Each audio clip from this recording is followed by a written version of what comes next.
Kingdom Hearts is a lot scarier than you think. In the spirit of Halloween, I figured I'd take a look at my personal favorite game, Kingdom Hearts, from more of a horror perspective. And not really from a if Kingdom Hearts was rated M or anything, but more of looking at what Kingdom Hearts does that is similar to horror movies and how the plot incorporates horror elements into its story. I don't intend to talk about all the games, just the main three, with a few visits to Birth by Sleep here and there. To make this easier for you and me, I'm gonna split this up into sections so that my point can come across more clearly. And I don't intend to take away from the goofiness or even the cheesiness of Kingdom Hearts, but more or less just this will be a look into when Kingdom Hearts leans into more of its serious topics and meanings, and to see how that can help Kingdom Hearts forward a little bit. Let's get into the first one.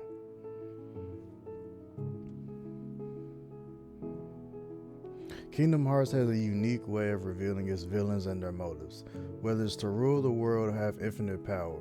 Now, what I mean by villain hidden in plain sight is that most, if not all, the main villains were hidden in roles or positions of power, very close to our main heroes, but hid their intentions well enough to not be noticed. In the Tall Grass does a good job of this as well. This will be the movement I will be referencing in this video. The basic premise is that a group of people get lost in a grass field, but get more and more lost the longer they are there. For most of the movie, we are left guessing who the villain even is. We are not sure if some supernatural force is keeping them there, or if this is a big plan from an unknown group of people toying with them until they eventually are found and killed by said group or deity. But more on that later. Back to Kingdom Hearts for a minute.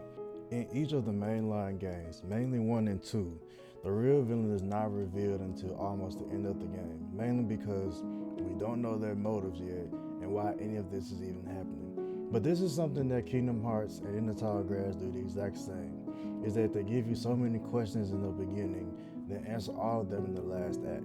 Why does Xehanort need Terra to embrace his darkness so much?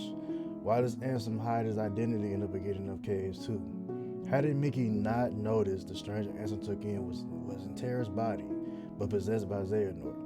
Do all the villains have a common goal, or is it a free-for-all for whoever can rule the world first?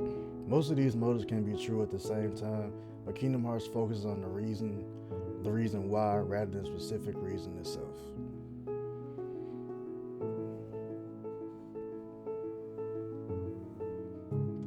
Now, another thing that Kingdom Hearts does with horror elements is giving both characters, heroes and villains alike, the illusion of power, not just strength, but also in the choices they make.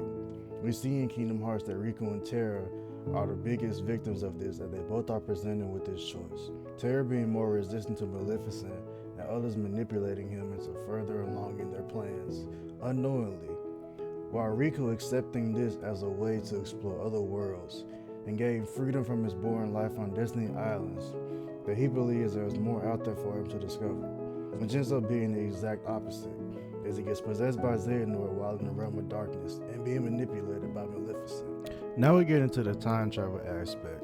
As there's not really a scary concept, many horror movies use this as a way to give the villain another way to manipulate the characters or use this to their advantage. Like in Kingdom Hearts, where Xehanort goes back in time to give his younger self instructions on how to prepare 13 vessels of light.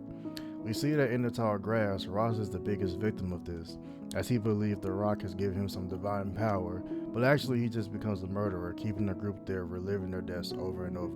With another example being the message that Becky leaves on her phone, which our protagonists find earlier in the film. Kingdom Hearts does this a lot, with many plot points happening in the future, past, and present, while some of them even simultaneously happening at the same time. They do an okay job at balancing this out, but we all know that Kingdom Hearts can get a little bit wacky with their time travel, but it works at times.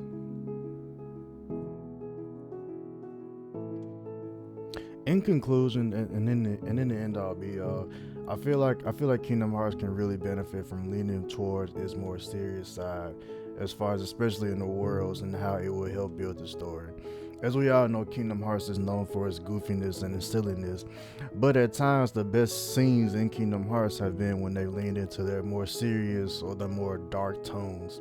Now, I'm not saying make the entire game dark, But I think we all can admit that even in KH3, for example, with San Francisco, the story for that was overall dark, but I think it was the best world in the entire game just based off the story alone. And I really feel like for KH4, if they lean more into that, especially with the story having more and more stakes as time goes on, and Sora and everybody really having to be careful on what they do, because we all saw at the end of KH3 the original ending was they all didn't make it.